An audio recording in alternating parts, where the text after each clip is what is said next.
for everyone to come in, or whoever more is going to come in, why don't you share on the chat, where are you logging in from and what are you looking forward to? Well, the magical spell, as you said, Rekha. So I'm just looking for the magic of coaching. Magic of coaching. Yeah, so the topic is very interesting and I'm looking forward that let me see what spell get cast in today's session. You be ready for the magic wand to be waved and spell to be cast. Yes. Got it. So I'm looking for some playful learning. Great. In the spirit of Abracadabra.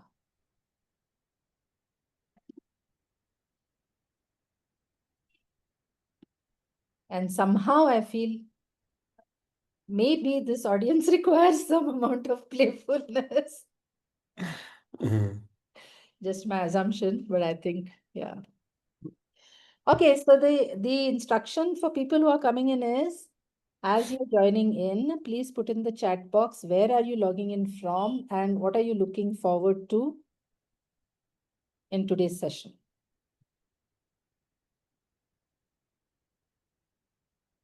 And just to get you started, there are some responses in the chat box.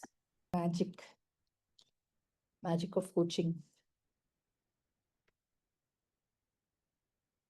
Everyone can do with some magic in their lives, no? I would go one step further. If there is no magic in the engagement or session, there is no coaching. Yeah. Beautiful way to start the session, Rekha, no? Yeah. Yeah, beautiful. What really happens between the bookends? I like that. Between the cover and that's called the bookend, huh? Okay. Wonder why it's called cover to cover. Maybe you turn it around and try to read it from the other side, so that becomes the cover. Then you turn it this way, that becomes the cover. Tips to be able to strengthen skills to make the magic happen. So you will need to become a magician after this.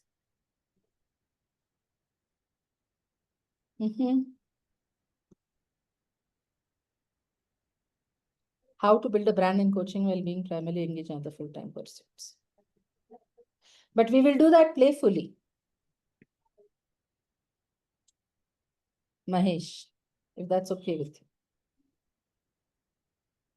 you. All right. So let it keep coming. Unraveling magic.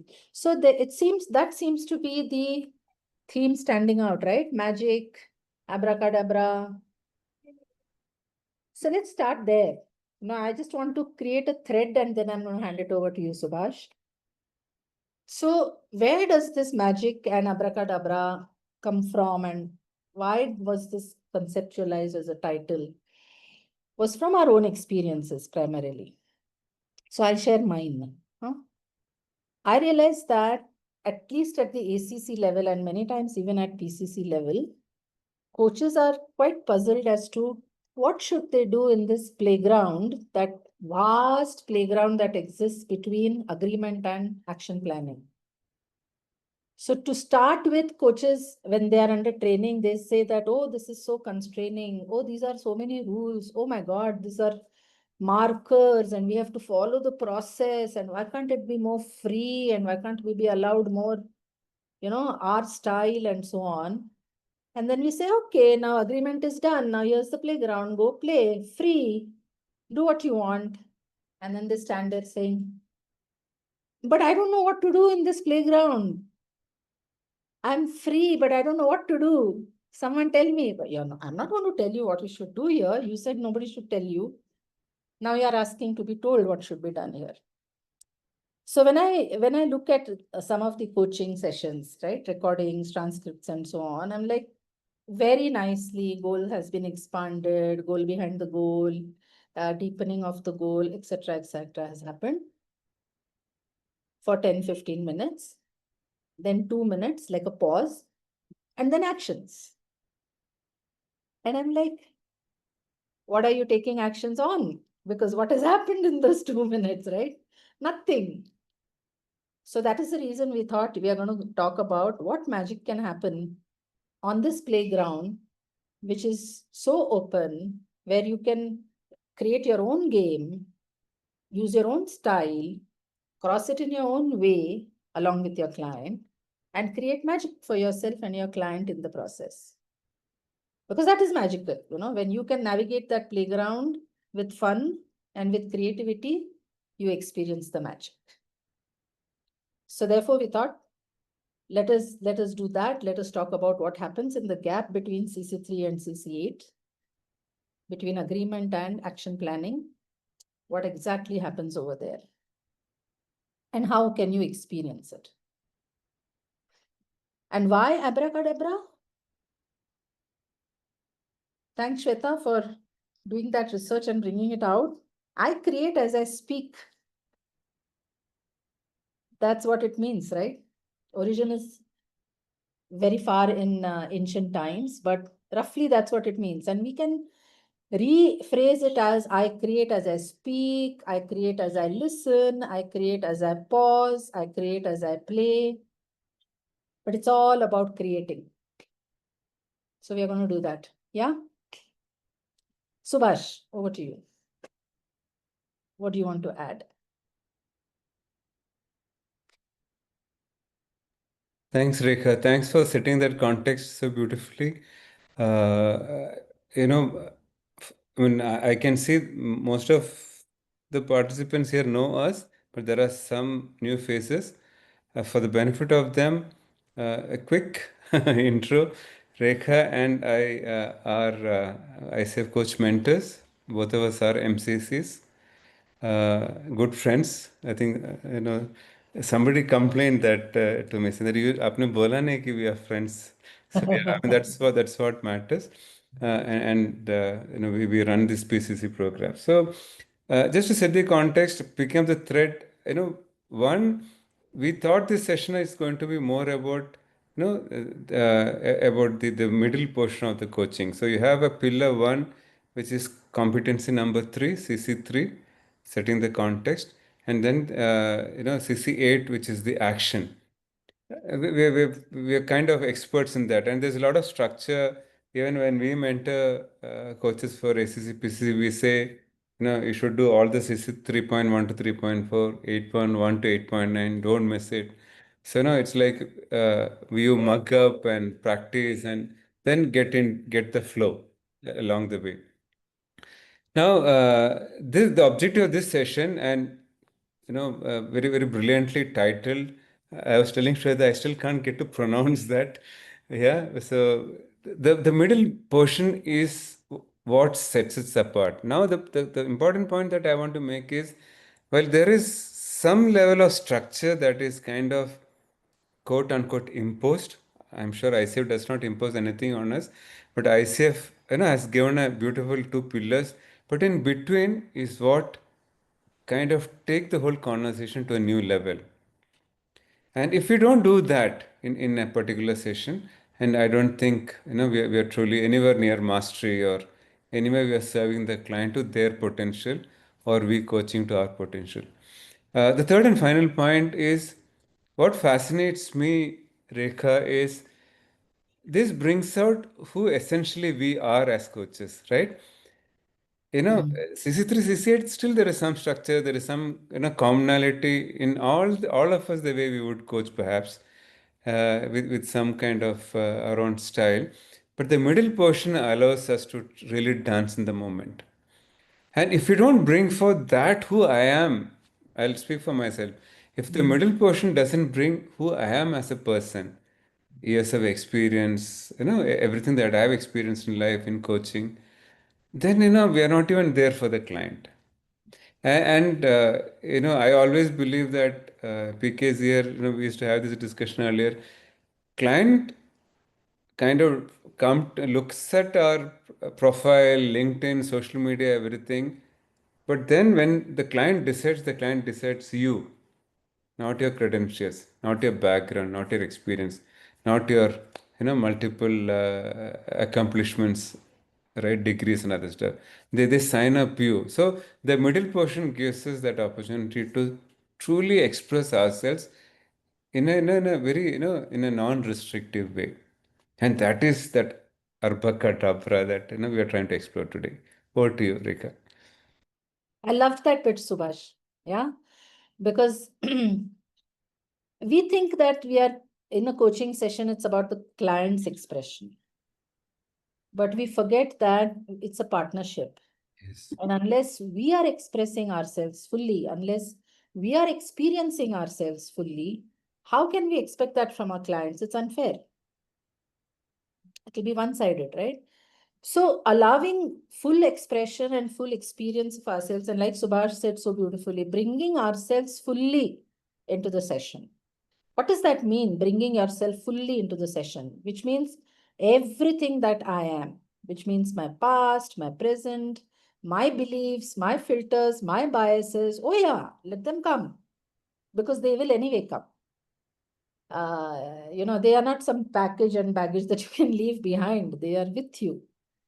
My wisdom, my skills, my knowledge, my past experience, everything that I have learned, everything that I have collected, all of it, when I bring into the session, I say I'm bringing myself fully into the session. My thoughts, my feelings, my body sensations, everything. So when we try to leave some of ourselves behind, then we know that this is what our clients are going to do. Mm. And if that is what our clients are going to do, then they're not going to, manifest, or they're not going to maximize their full potential. And we might think, oh, that's because they are not doing the work, but we forget that they're just mirroring us. So all of what Subash and I are saying, incidentally, is not the truth. Mm. This is just a perspective for you to consider. Very true. Okay. Take it, see, look at it, inspect it. Does it make sense to you? Own it. Don't make it ours. And if it doesn't make sense to you, drop it. This is what we do in coaching. We offer our thoughts, our observations to our clients with detachment, right? You like it, you want to pick it up, take it as yours and move on. You don't want it, you want to throw it somewhere, throw it. So please look at whatever we are sharing right now. Subash, it's okay if I'm speaking for you. Yeah. That this is a perspective. It's Subash's perspective, it's my perspective. We may not have the same perspectives always, but all perspectives which are shared are valid perspectives because they are ours. Similarly, you will have yours. So bring yourself fully into coaching. Done? And what I would add, just Yeah. coming to me, is that is fearless coaching. Yeah. Yeah, absolutely. That is our experiments with truth. Yep. If you don't do that, then we are not there. We're not there. We are not there fully for the client. We are not there fully for ourselves. Yeah. See, and if it is not, we are not operating from a space of fearless coaching. We are not coaching. Yeah. We are holding back something. Absolutely. And fearless coaching means I will make mistakes. I will drop the ball. I will fall flat on my face. I will do all of those things. But can I stand in self-respect, and can I stand in my own humanity, acknowledge my own humanity and say, oops, blooper, sorry, clean it up and move on. You have no idea what freedom it will give to your client. Oh my God, my coach is fallible. My coach is human. I can be human. Now there is partnership. Else, my coach is superhuman. God, I'm only human. That's not partnership. So when Subash is saying fearless, and when we are fearless and when we are not afraid of making mistakes, when we are not afraid of falling down, then we can take risks. And when we take risks, we do something creative. Creativity is risky, right? We are doing something new, it is risky. So when we are ready to take risks, when we are courageous to take risks, then we can do something creative. And remember, ICF definition of coaching, a creative process and a thought-provoking and creative process is our responsibility, not our client's responsibility. So how creative am I? So how are we going to be creative in that space between CC3 and CC8? Anything anybody wants to say, ask before we move on to the next bit, which is exciting? May I ask a question, Rekha? Gosh, yes. Yeah, when the client signs you up, typically they think that you are God, you are going to come and solve their problem. Right? Yeah. And when you start to be human, Yeah. and you make mistakes, what kind of stuff goes through the client's mind? I mean, one way, the way in which you have described this, you have described it very positive in the sense that, okay, they're also human. So Mm. let me also bring myself fully on the table without holding anything back, which is actually very great. Have you had instances where the opposite is true, where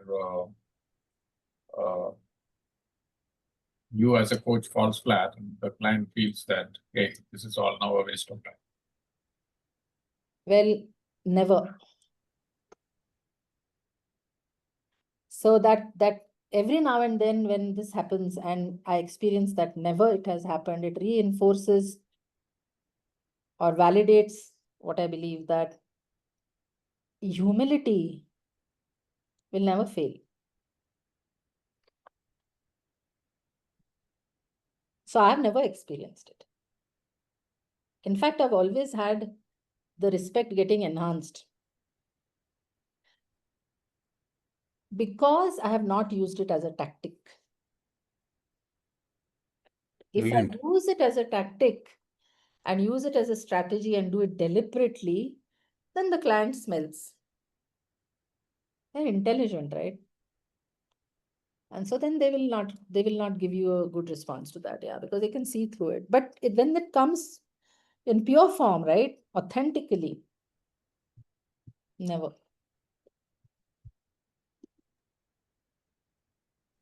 Okay, thanks for that. Sure. I would add also to that, Rekha, Prakash, what comes to me also is it's also a process. See, Mm. does it kick off from the first session or chemistry session? No. Mm.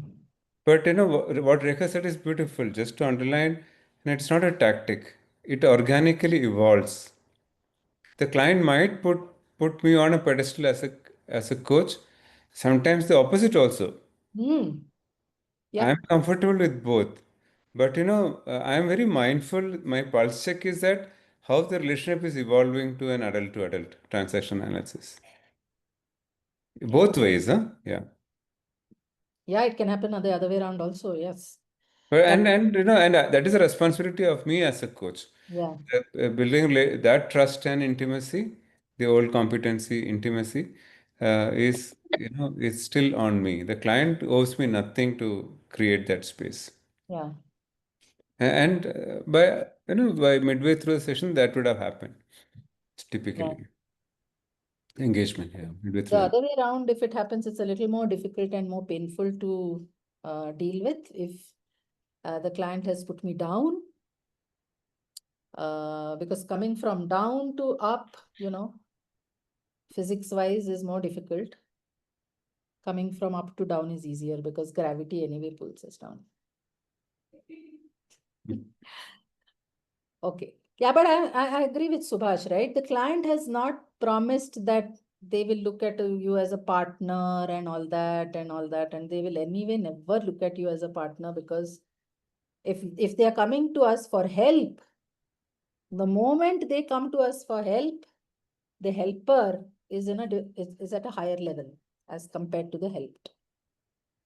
So now for us, it's a double responsibility. We have to deal with their not treating us as partners, at the same time we treating them as partners and not looking up, not looking down, as equals. Okay. Rekha, Shall just we- a question here. This is Mahesh here. Yes, Mahesh. So sometimes does it help to clarify that expectation in the beginning itself that you are a partner, or it should be avoided? Well, you can try, but they will not understand. Okay. My experience, they won't understand. I mean, Okay. they'll understand the English meaning of it, but they'll not get it till they experience it. Understood. Yeah, thank you. So shall we move on, Subash, to the... Yes, in the interest of time, yeah. Yes. So we are going to do a small demo now, and Anupama has very bravely accepted to be a volunteer. Good. So thank you, Anupama, for volunteering for this coaching session. And it must be very disconcerting to be under the scrutiny of so many eyes. I can imagine that, right? So I'll not tell you that, don't bother and all that, because that will not be authentic at all. But let us see how much we can pretend that these people don't exist and that there are just the two of us. Let's see to what extent we can pretend, huh? Yeah, sure. Yeah. I mean, I have seen you all being, our mentor coaches being there as coaches. So I think I should try it out. So thank you for the opportunity. And it's a great opportunity to be coached by you, Rekha. So thank you for the opportunity. Thank you. No performance pressure on me. No worries. And I think we can be on the spotlight. Then it becomes easier. Then I see only you and me, if that Is is a it? possibility. Otherwise, I don't know how to do whoever that. is the host. I'm not the host. Otherwise, also it's fine. I mean, let's not lose time on that. You're okay, na? Yeah. Okay, so that was one that, this is a confidential space. But I want you to be as comfortable as you can be. Yeah. And open up and share only as much as you're comfortable doing. Absolutely no pressure, huh? You know what is your comfort level, so just be that. And at any point in time, if you start feeling pushed, you start feeling unsafe, you start feeling pressurized, let me know, I'll back off. Sure. Thanks. But I will push. Okay. I'm a game. Okay, done. All right. So now, what are you bringing into our coaching today? So I always bring something which is bothering me or, is very important at this juncture. One strange thing has happened. Couple of clients I have coached, and even like after 4-5 sessions, one payment didn't come. For one session done, payment hasn't come. And typically I am a very how to say, not a demanding person, but when the need is there, I have no hesitation in asking for things from people, whether it was deliverables or even within the friends or the school community. If I'm collecting some funds and all, never ever there has been a hesitation to ask. But I just wonder what is happening with me when it comes to just say that, hey, I think you missed to pay me. And it has also happened that one of them I know even before coming into a coaching relationship. So I would like to explore what's happening. Why am I like, I have written the messages and then deleted? Oh. Okay. What else around that?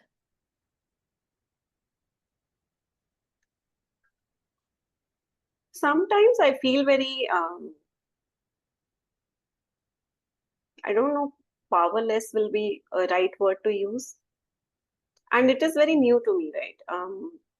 Getting paid for the work 2 days before the end of the month is what I'm used to. This is a totally new territory. So it's like you're hoping, waiting, and then nothing happens. So I said powerless. I won't say helpless, but I feel very deprived of asking for what I actually deserve.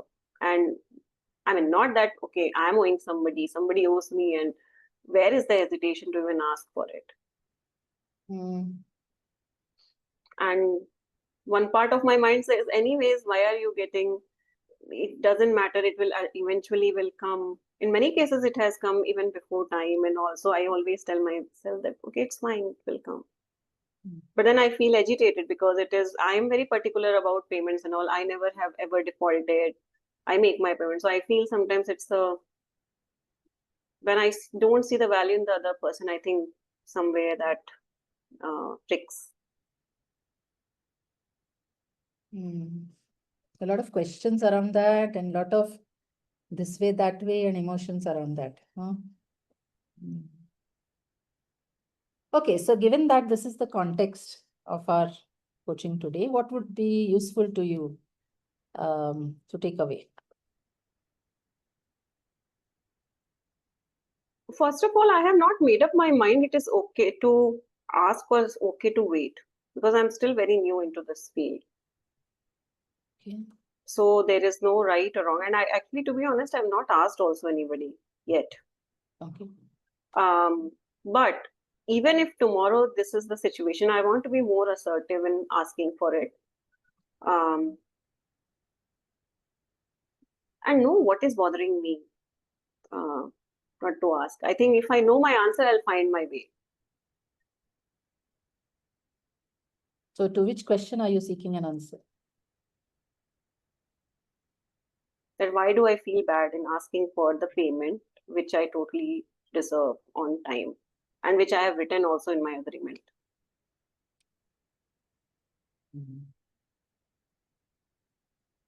And what will happen if you find an answer to this question?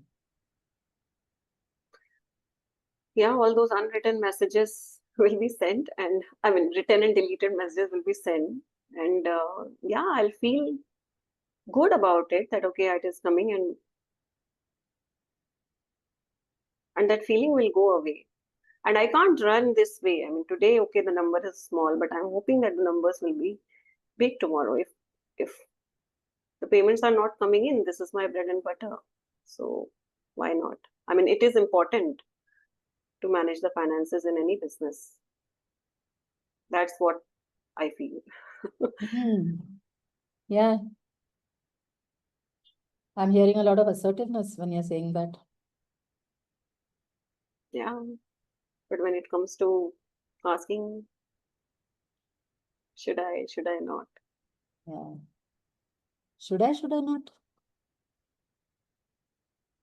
What is the question?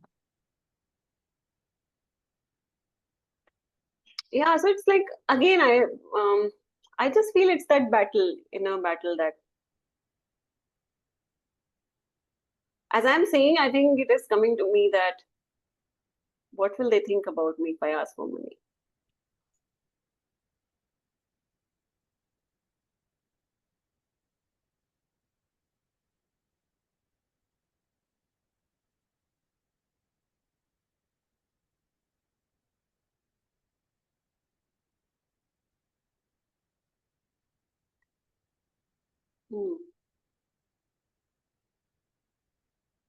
What happened? So it sounds funny. I mean, I just feel like, I generally don't give it a much care what people are thinking about me. But in this case, sounds like it matters. What will they think about me? Yeah. Like, not the word greedy will be like the extreme thing, but it's very money minded. She's into it for money.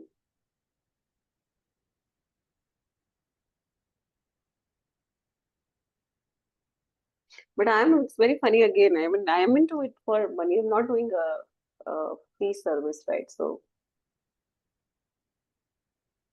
but still there is something where I want to push it to a limit where in the hope that it will happen eventually. And like, if now I'm thinking about one situation, I get to hear the person is going through some challenges and all, and actually speaking, it has come to a pause.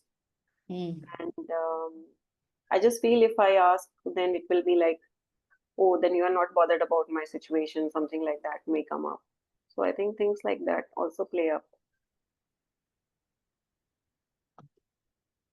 So with so many things playing up and with so many questions going on, Anupama, given that we have only this much time today, if we had to narrow it down, really narrow it down so that we can chew it in this time which we have, what would that narrow thing look like?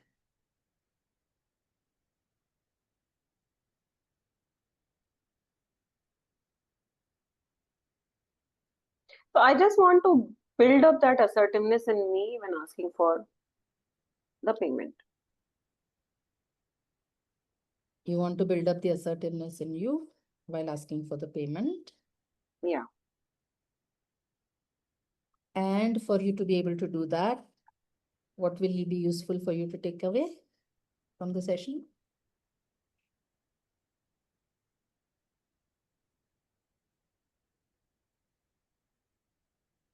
I think if I can pinpoint what is stopping me to do that, I think that will be the biggest thing on which based on which I can go ahead and remove it, that doubt from my mind. So we are looking at pinpointing what is stopping. Yeah. And if we are able to locate and pinpoint what is stopping you, then you can build your assertiveness and ask for what you are owed. Yes. Okay. So how will we know that we have pinpointed it?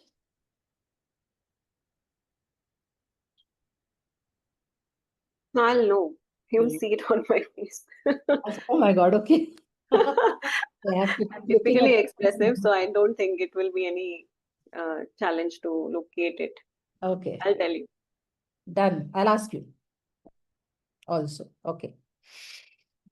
All right. So I understand this is important for you. This is happening first time for you. You've always had money coming into your account, right? 2 days before the month end and so on. This is first time. So I can clearly see that it is important for you.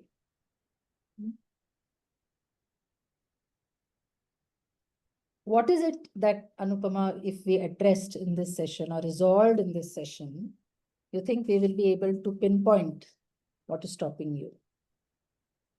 And I'll be able to see it on your face.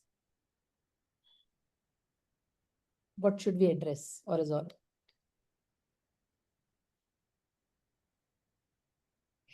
There is something underlying with my relationship with money.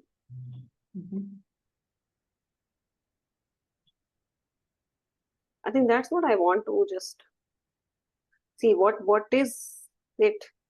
I don't know if it is a belief or where is it playing around. Okay.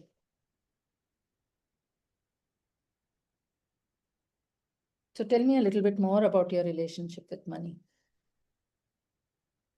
So I will not go a lot, but about payments and all that, I believe in keeping it very clean.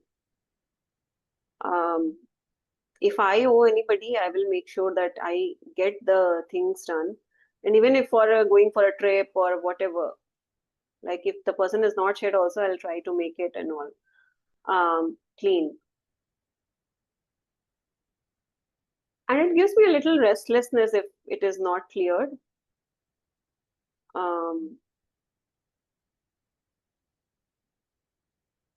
Yeah, that's what is coming to me as of now.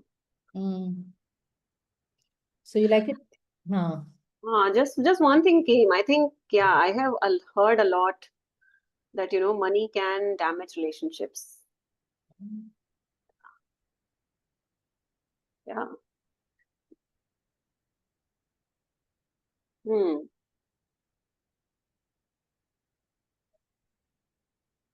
What's making you smile while saying that? Yeah, just that thing maybe. Maybe that's my, I won't say obsession, but then that is what keeps me always on my foot that, okay, clean it up. Don't owe anybody, anyone. Again, karma thing always also comes that, should never keep it. You don't know in what way it will come to you if it is related to money.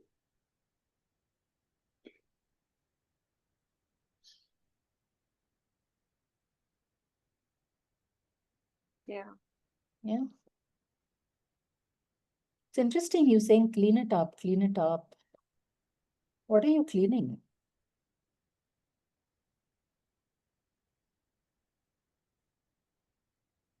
That's yeah. I'm assuming like cleaning it up means there should be some mess. And one another very funny thing is not funny, but yeah, it's just coming to me. I have been into banking also for so long. So for us, like end of day cycle matters a lot. There shouldn't be anything outstanding. If the money is there in one of those suspense accounts, then it is a trouble. Yeah, this just came in now. Never thought about it.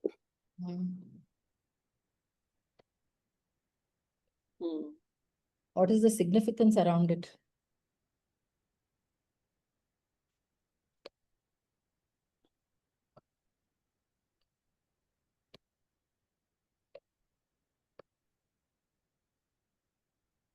I think it's the balance, that it is all balanced and evened out means things are okay.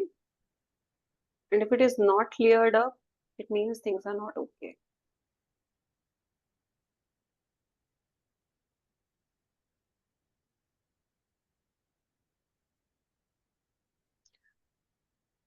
So it kind of rings a bell that, okay, if somewhere something is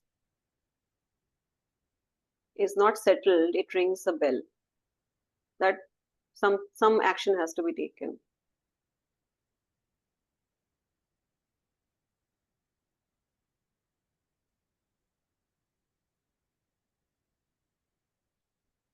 Ringing a bell, settled, balanced, cleared, clean it up. If you were to put all of these together, what is the image coming to your mind?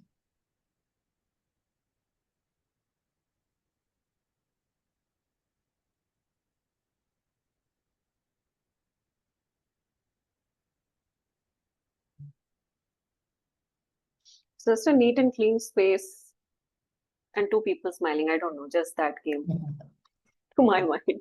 Okay. What is in that neat and clean space?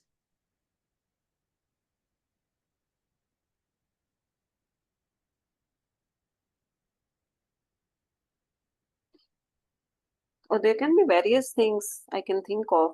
One is at the heart space. I'm not holding anything against you. You are not holding anything against me, especially in the relationships.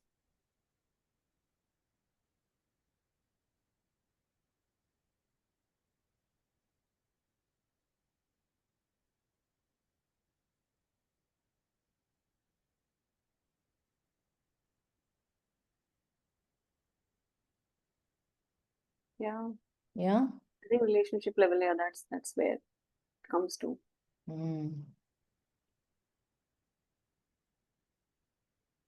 And money comes in the way of relationships.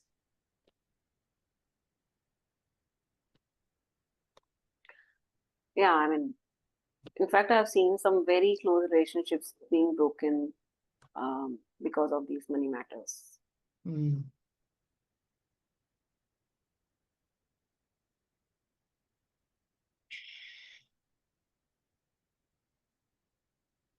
So if you were to link up all these things, Anupama, the clean space, not holding, I don't hold anything against you, you don't hold anything against me.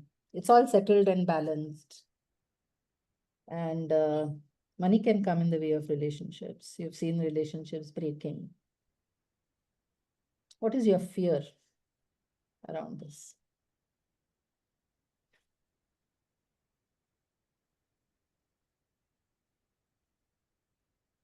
Yeah, I think the ultimate, as I'm like just connecting these, I think the biggest fear deep inside is that I may lose the relationship totally. I may lose my client. Yeah.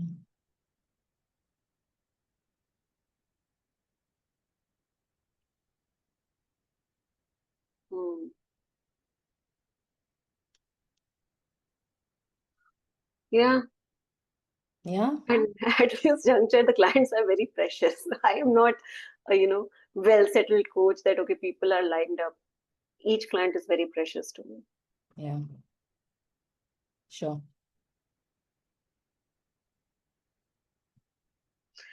Yeah, I mean, and I don't want to lose them. Yeah.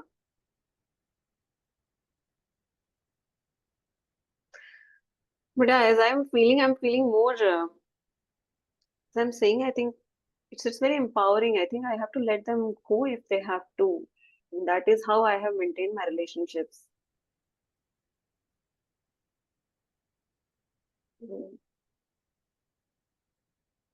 Probably I have to bring that in here as well. Yeah. Yeah, if they truly value my work and they want to work with me, they will come back. I mean, that shouldn't be a reason for them to, just leave this relationship. Hmm.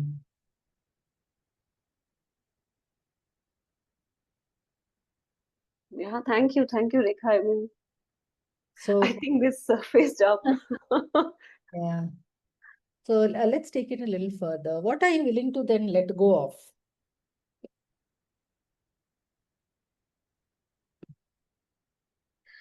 I think let go of is the fear Hmm? of this. I think this relationship, like now I can say that, okay, if I ask for money, they may feel bad and then they may leave the client engagement or relationship, whatever you want to name it. Mhm. So I want to let go of that fear. I would say it's fear.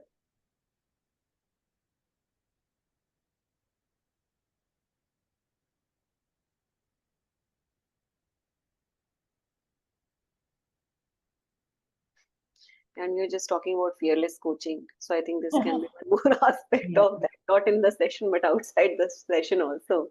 Yeah. I would say that will be a fearless coach, even in these matters. Right. So if you had to give fear some shape and form, what shape and form would you want to give it? Size, shape, form, color? Interesting.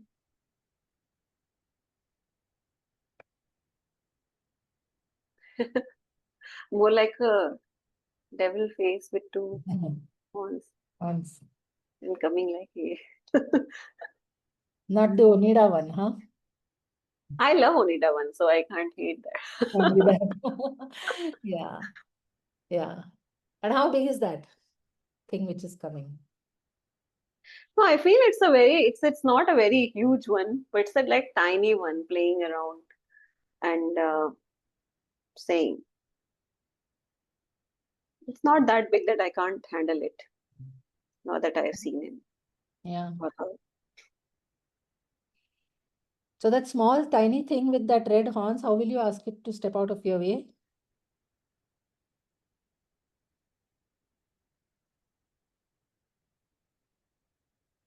I just have one.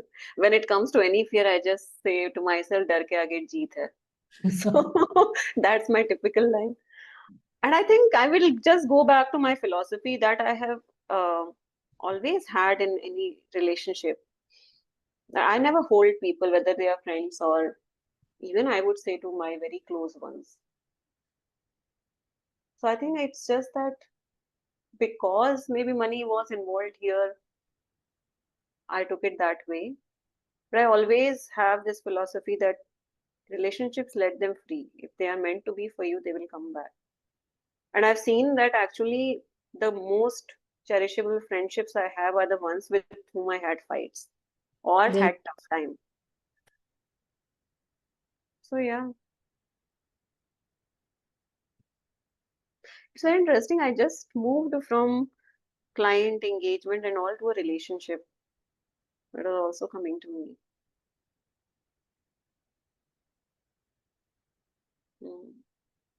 Something there? Yeah, we typically call it as the client engagement, right? Now it is more Hmm. relationship. It means it's, yeah. Hmm? Maybe something to ponder upon later. Always good to have something to ponder upon. Okay, so if we had to look at this fear with its small thing, yeah, and you know how to do dar ke aage jeet hai. And now that you have accessed this thing, philosophy of yours about relationships, and very interestingly, you have reframed coaching engagement to relationship. What do you think is now possible for you when it comes to asking for money? And have you pinpointed? Can you have faced any? Yes. Okay. All right. So now what's possible? Yeah, it's very freeing actually. I mean, I think it just surfaced of that insecurity. And I think it will be much more easier to just say that at the worst, what will happen? And if I look at if I look at it objectively without involving me, if a person is not ready, I mean, if a person gets hurt, if I'm asking for the money that person anyways owe me, would I like to continue working with that person? That also is a very specific question that I want to ask myself. Yeah, that's a very interesting way of looking at it. Yeah. Yeah, so I'm feeling much more relieved, and that powerless word that I used right in the beginning, now I feel like my power is back to me. The power is back. Yes. Okay, so what will you do now with so much of power? Just going to send those messages. I guess 9 p.m. is too late, but yeah, first thing in the morning tomorrow. That message is going out. And if that little thing comes again? I can just say, okay, yeah, you take care. I'll take care of my business. You just stay away. Nice. I think that one will go away, saying, okay, you're allowing me to stay here. Nice.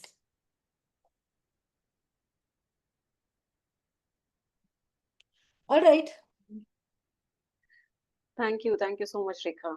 I knew that, I shouldn't have lost the opportunity to get coached by you, and you have just proved it. Good space for us to wrap it. Yeah. Now we can become aware of everybody around us. Yeah, please. Thank you. I just felt very comfortable once I was in the flow. So thank you. And talking about fear requires courage. So I really acknowledge you for that, huh? First of all, becoming aware of it and giving it a name, that requires courage. So truly acknowledge you for that. Thank you. Thank you, Rekha. Okay. Good evening, everyone. I hope everyone is not asleep over there. I have often been told, Subash, that my voice puts people to sleep. So I'm scared to speak too much, actually, saying, I don't know, is everyone asleep or they're awake?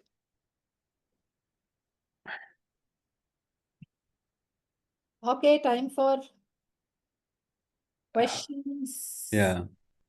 Any question? Feel free to ask anything. Yeah, be fearless. Yeah, be fearless.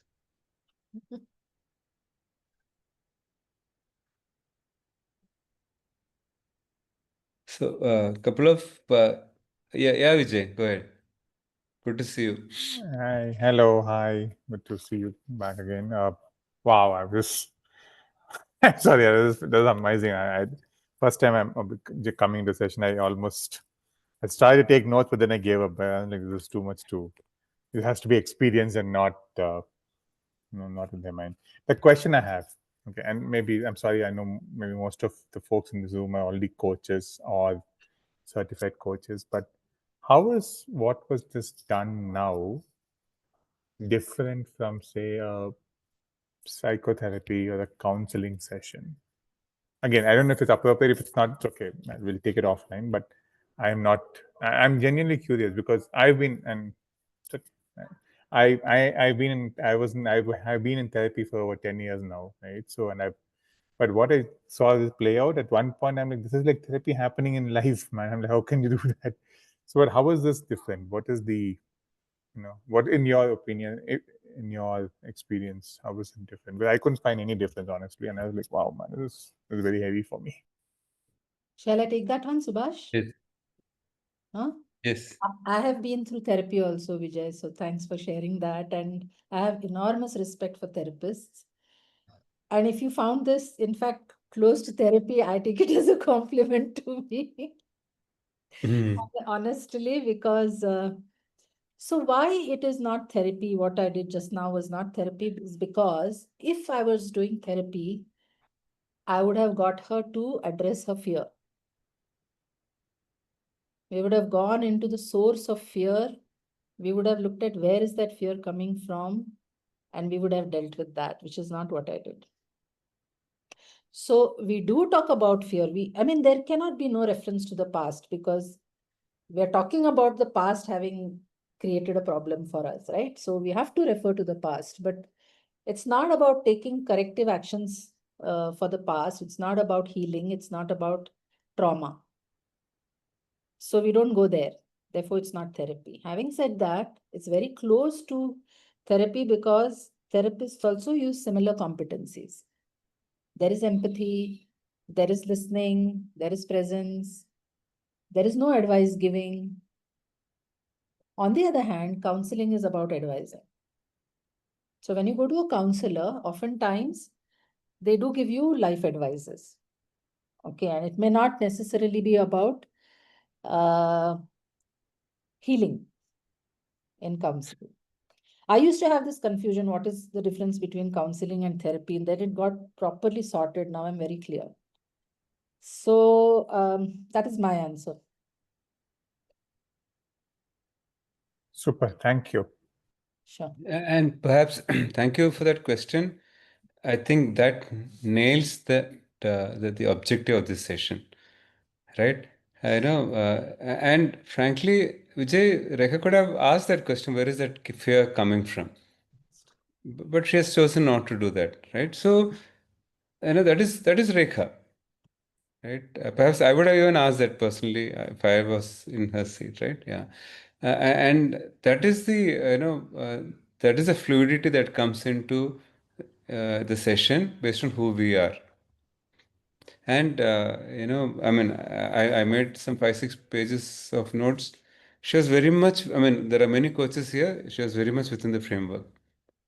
I mean, no assessor can find any fault anywhere in the session.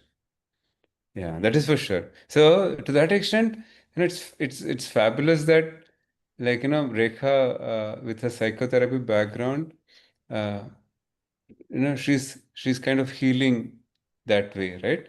Within the framework of ICF. Yeah. Any other question? Yeah, also Subash, just to add, in the moment we also make a call. How much is the time I have right now with this client, right? Very true.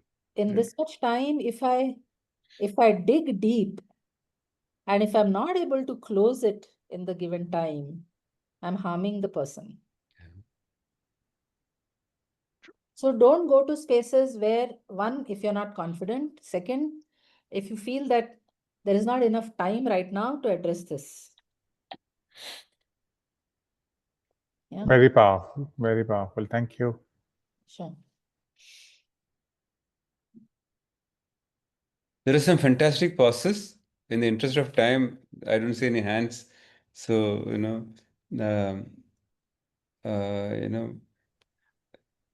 there is a proper CC 3.1. My obsession.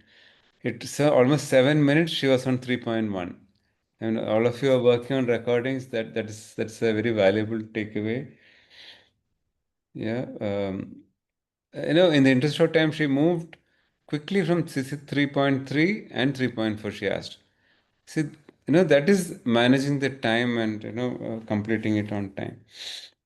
And, again, 3.4 answered she used the word belief.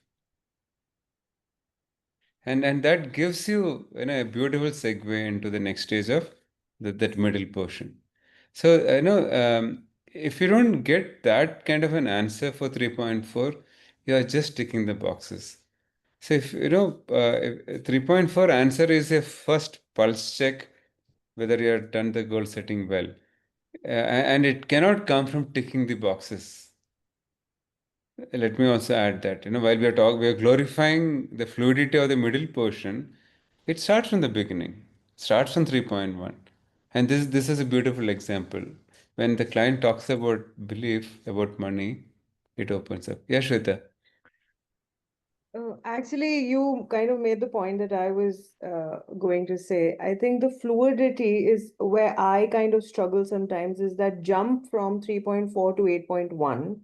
And I think I'm finally getting now what you're saying in terms of, you suddenly go to 8.1 as in, are we there yet or have we? And I mean, I loved how Rekha kind of took it to, in the moment, it was very difficult for me to even figure out where 8.1, from like where the 8 pointers were happening, but all of them were happening.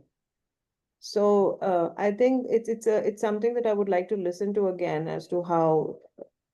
And I would say for me that abracadabra moment today is the fluidity of the conversation. I would use the word fluidity. That kind of takes it away from me. That it is a conversation. It's not you ticking the markers. So I finally got it. I think at least I've understood it in theory. I don't know when I'm going to get it in practice. But thank you. It was a great session, and I really want to thank Anupama personally on live here for her vulnerability. And thank you, Rekha. That was truly amazing. Thank you for giving me the space. By the way, at some stage, I felt, I may be wrong here, Anupama said thank you. She was willing to pause the session, I felt. Rekha did not leave. And for me, that is fearless coaching. And for me, that was mastery. And fear came after that. She started with fear, then ended with fear. Then fearless, Anupama made a reference to fearless coaching, a coach in these matters. Then the devil came up. डर के आगे जीत है, all that came up later. So, that entire portion was the middle portion. And 8.1 came much later. The CC8 came much later. I mean, of course, for that, in the interest of time, she just touched upon it, right? Can I just add to that, Subash? I think for me, what was the best part of it was letting the client be in that space and, giving that space to explore on her own and let her talk about what is coming up for her. And I think that was something where we are talking about, it is about the client. It is about the client and what they want to talk about. So I think for me that was something really well managed, definitely. Because she actually said, before saying thank you, I'm feeling empowered, value my work, and something like that, she said. So generally, we move into CC8 from that. So what Rekha did from there is the takeaway for this session, where the fear and all came. And I'm True. glad that, that came up so well and so strongly and so beautifully. And that is also fearless coaching at the cost of repetition. I know, I don't know if this recording will be shared only if Anupama is comfortable. Otherwise, we may not share this also. Yeah, Anupama. Did you raise your hand? You're on mute. Yeah, I was just saying, yeah, you can share, no issues. Thank you. Yeah, but I was just saying that I was very happy at that time. I got my power and all. But as you said, now I realize, because that time I was in the moment that I was, ho gaya. But then Rekha made sure that, okay, what actions I'm going to take, because I was just happy there itself. Yeah. So yeah, And what we do is, I mean, I'm beating the dead snake. It would have been very easy to ask what new awareness is it emerging in the session. Good, the assessor will give marker for it in ACC level, but this is mastery, and that is absolutely brilliant. Take all credit to you. Absolutely magical. Yeah. For me, that was the moment of the session. That's why I couldn't. Thank you. I had a client who trusted me, so that made it easy. Yeah, 100%. And very thank you for bringing it. That the chemistry was very evident. Yeah. Yeah. So why chemistry? So Mahesh, going back to your question, well, Rekha said, do you talk about partnering at the beginning? May not. I bring it. The client may not get it. So we all have to bring in what is natural to us. And as Rekha said earlier, go beyond what both Rekha and me are saying. Identify what works for you. I think what additionally I noticed here is, Rekha was smiling intermittently, and there was a power in that smile in terms of even making the client comfortable. Um, you know, there was that added to the ease of the conversation, in my opinion. Yeah, I would even try to say that comes from who Rekha is also, right? Yeah. That unconditional space that she gives you. And this is Yeah. not as a coach. We speak about unconditional positive regard / unconditional love for the client. This is coming from that. Yeah, Anupama? Yes. Yeah, just to add there, because in some of the peer coaching, I've also heard that, it is also taken that we shouldn't be smiling, there shouldn't be emotions on the Yeah. face, all that. So please, that is all myth. And I think you have to be who you are. I totally believe in that. I mean, it will be if Rekha makes a stern face in front of me, then I'll literally go mad. What happened to Rekha? I look awful when I put on a stern face, and I can't help it. I mean, I have to bring humor. I mean, I can't help it. That is my style, I guess. That part of Rekha is visible when she's Yes. teaching or training or mentoring, not while coaching, which we have to do, right? Yeah. Yeah, I mean, that's why I said playful, right? I mean, Yeah. let's have fun. Anything that that you felt challenged, and we all are talking about the positives. Anything that anyone feel free. This is a safe space. Any doubt on that line? Was it offbeat or anything? I know you wouldn't have looked at it from a critical angle, but still, if anything stood out. That is something you'll have to learn to do. Yeah.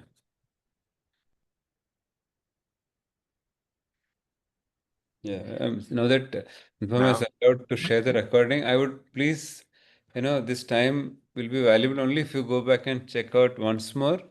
Look at it from the discussion we had at the beginning and now.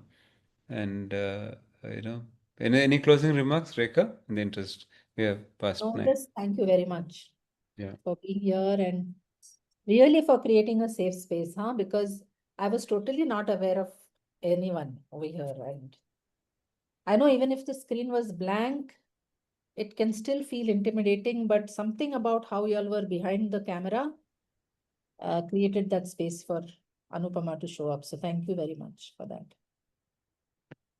So send the messages tomorrow morning, Anupama. All the best. Yes. Thanks Yes, everyone for thank joining. If you all are okay, you can just come on screen. We are still 23 of us. We can take Shweta requested. We'll take a snap. I'll unpin both of them. Just last 1 minute. Remove pin. Let us all come.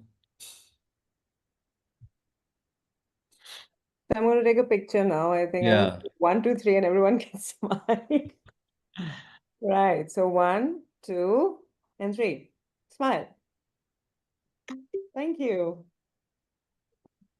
Thank you. Good to see Nigeria, Colombo, and other cities. Thanks everyone for joining. Thanks very much for organizing this type of events, which is Really powerful.